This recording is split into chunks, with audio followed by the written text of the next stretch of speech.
બેટા, આજે પૂજા શરૂ પહેલા મારે જાણવું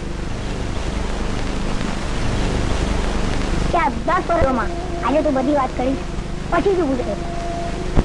બેટા, ગુજના ઘા કોતરવાથી શું ફાયદો?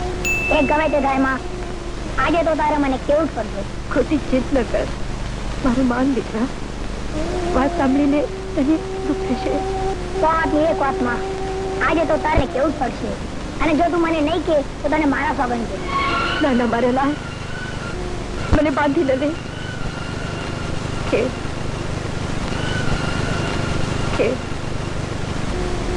આ પાડ્યું તારા બાપનું અને એટલે શું તું મારી માં નથી? હા બેટા, તું તો અનાયાસે આ ભાગણીના ખોળામાં આવીને પડેલી ફૂલ છે. ફક્ત તને પાડીને મોટો જ કર્યો છે. આ તું શું બોલી રહી છે માં? સાચું જ કહું છું મારી. આ તો સમો હતો. આજ ગામની ધરતી ઉપર તારી માનો સાથ સંભળાઈ રહ્યો હતો. સજાઓ રે ચૂડી ચારે.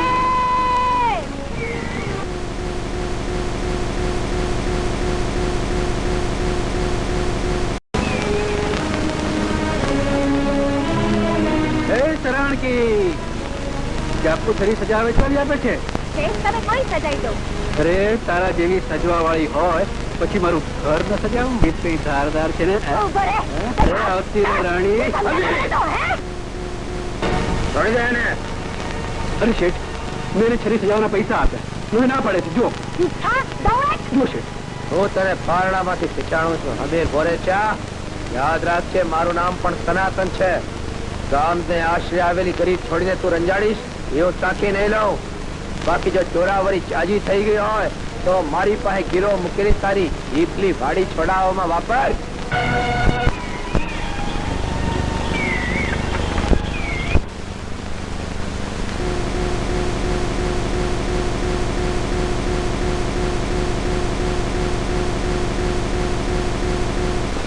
દાદાજી, દાદાજી આવી ગયો બેટા. દાદાજી 12 મહિનાથી બહાદુરસિંહ પાસે નીકળતી ઉઘરાણીની રકમ વસૂલ કરીને આવ્યો. મોરના ઈંડાને તો કઈ સુતરવાના હોય. આપતા શું પારણામાંથી જ મેં તારું પાણી થાય. અરે તું તો મારા કરતા હવાયો નીકળ્યો. હવે મારે હૈયેલી રાજ છે. 7 પેઢીની આબરૂના વારસાને તું થા. કાયમા નામ કાયમા, આ ગામના બધા છોકરા મને જમના ગલીથી કહીને બોલાવે. નો ભડકે, નો ભડકે. આ ઘોઘા ઘોડા ગાડી વાળાનો છોકરો એમ ફડાકે નો ભડકે. તને ખબર છે, હું નાનો હતો ને તો મારો બાપે આમ જ મારી માને ફડાકા બોલાવતો.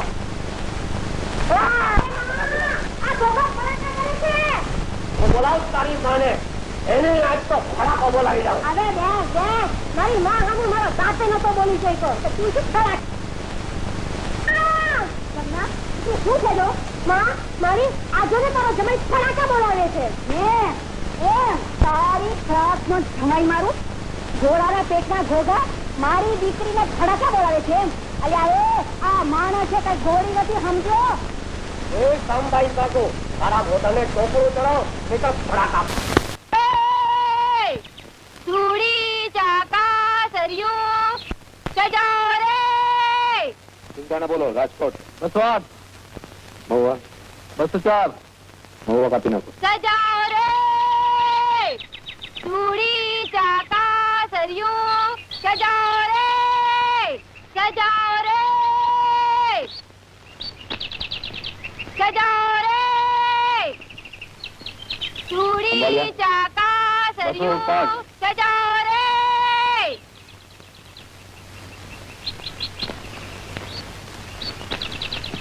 ચૂડી ચાકા સરિયું સજાઓ રે. સજાઓ રે ચૂડી ચાકા સરિયું સજાઓ રે.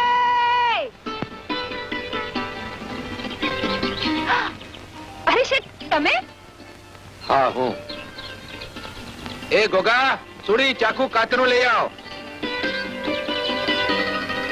શું નામ છે તારું? નામ સમજુ સરાણકી. કામ કાઢવાનો.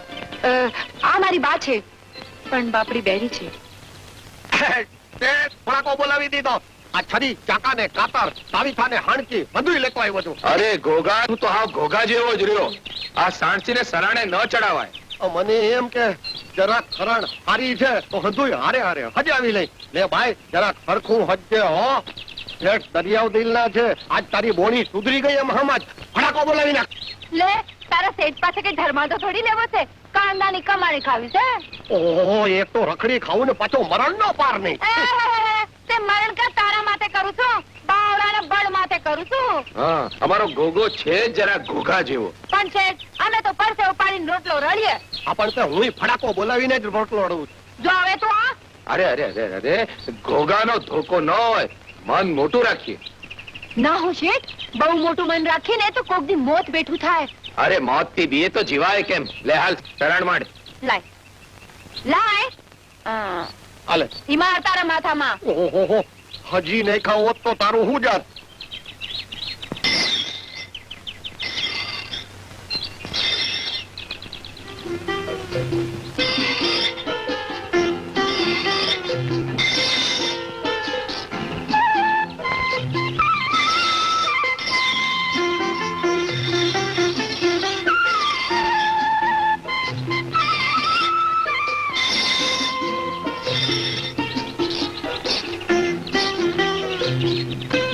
લો શેઠ.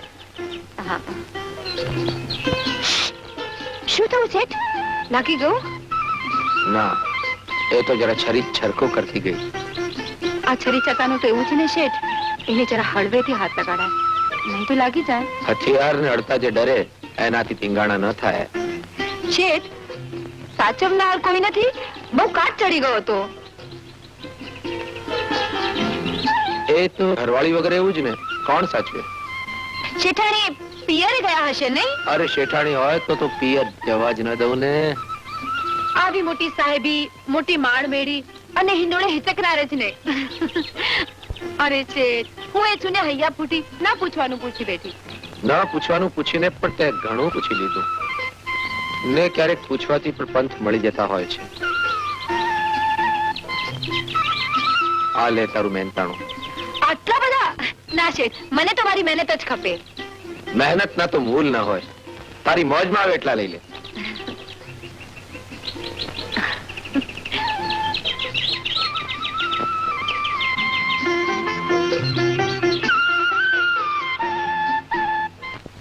કા શેઠ, કેસર કેરીના કરંડિયા મૂકીને ચીભડા પર ચિત્ત ચોટ્યું?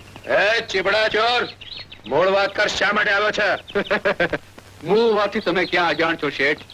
મારી વાડીનો દસ્તાવેજ મને સોંપી દો, એટલે મારે ડેલી આવવું ન પડે અને તમારે મારું મોઢું જોવું મટે. લીધેલા રૂપિયા ગણી દે અને દસ્તાવેજ લઈ જા. ત્યાં સુધી દસ્તાવેજ મારા પટારામાં સલામત સમજજે. તો એ પટારાની સલામતી રાખજો શેઠ. હવે જા જા, ચારાથી થાય કરી લે. જા જાવે તો.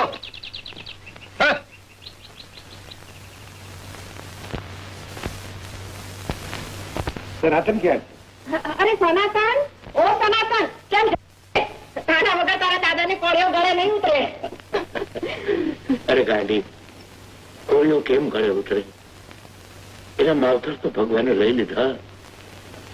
હવે દીકરાનો દીકરો એ જ આપણે આયખાનો એક આધાર છે. દાદાજી. અરે દીકરા, ચાકા કાતર સજાવવા તું ક્યાં ગયો હતો? ઘરમાં નોકર ચાકર ઓછા છે? ચાલ હવે જલ્દી જમવા માંડ, નહીં તો તારા દાદાને કોળિયો ગળે નહીં ઉતરે.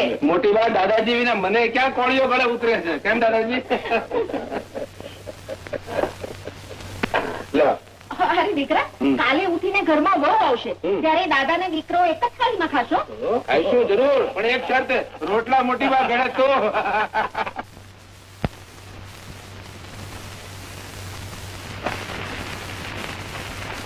એ તો ઘરવાળી વગર એવું જ ને, કોણ સાચવે?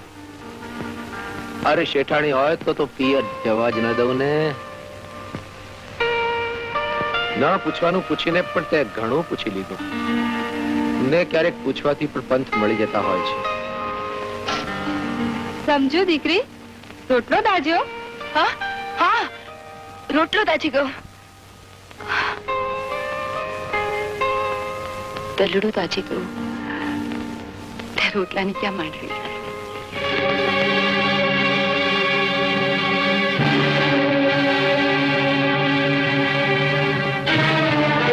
હમીરબા, હમીરબા, શું વાત છે હમીરબા? કેમ આજે મૂંઝાયેલા લાગો છો? કાળો, મારા દલમાં આગ ભડકે બળે છે. આ હિપલી વાડી મારા બાપ દાદાની એકની એક નિશાની છે. અને આ વાડી સનાતન શેઠે ત્યાં ગીરો મૂકેલી છે. તો હવે શું? આ વાડી પર સનાતન શેઠ પોતાનો કબજો જમાવી લેશે? કાળો, એમ કરવા માટે એને બીજો જન્મ લેવો પડશે. મારે જરા મારી ચાલ બદલવી પડશે.